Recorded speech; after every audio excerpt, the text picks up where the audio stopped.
C'est arrivé de nulle part, c'est arrivé de nulle part.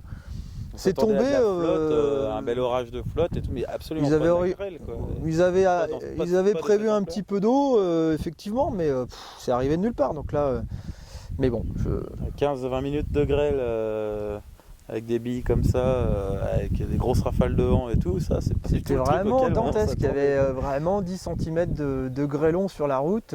C'est énorme. Ce matin, j'ai visité une vigne.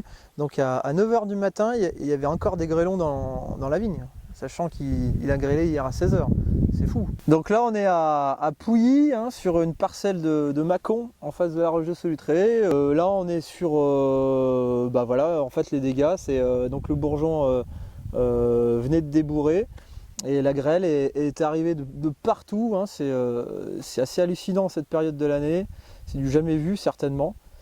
Et donc ça a tout arraché, hein. Les bourgeons sont tous tombés.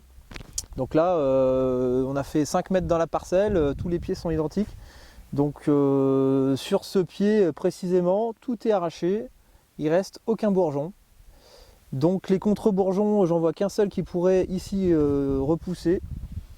Voilà, on ne sait pas exactement comment ça va se passer. Ici, il y a 2 bourgeons qui ont l'air de tenir, mais ils commencent à noircir un peu.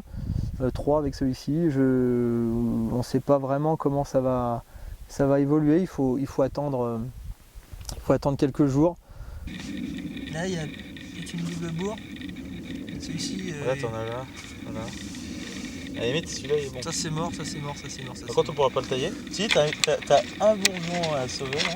Est-ce que ça va repousser? Est-ce qu'il y aura des raisins? Je sais pas. Comment on va faire pour tailler l'année prochaine?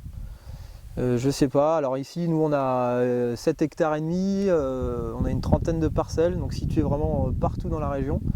Et toutes les vignes sont quasiment exterminées de la même manière. On ne sait pas comment ça va se passer.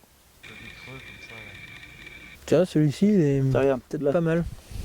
Je dis ça, ah non, On se sent pas très bien, quoi. Tout est arraché. On sait surtout pas comment on va faire. Tout de suite, on se dit comment on va faire financièrement parlant pour s'en sortir, pour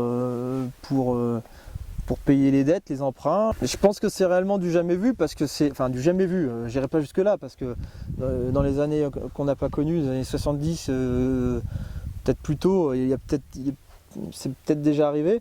Mais là, c'est très très précoce. Et on se dit que même si ça repousse un petit peu, qu'il y a 1 ou 2 raisins, il y a quand même toute l'année à passer. Alors avec les autres orages potentiels, les gelées possibles, et puis les maladies et compagnie, on se dit que l'année va être très très très très longue. C'est pour ça que c'est un peu ça va être long, ça va être très long, très, très difficile. Et oui, on espère quand même qu'on va être indemnisé de manière conséquente. Enfin, je pense que là, tout est dévasté, hein, on est quasiment à 100%. Donc, sur la première parcelle, toutes les parcelles sont identiques dans la région, c'est assez incroyable.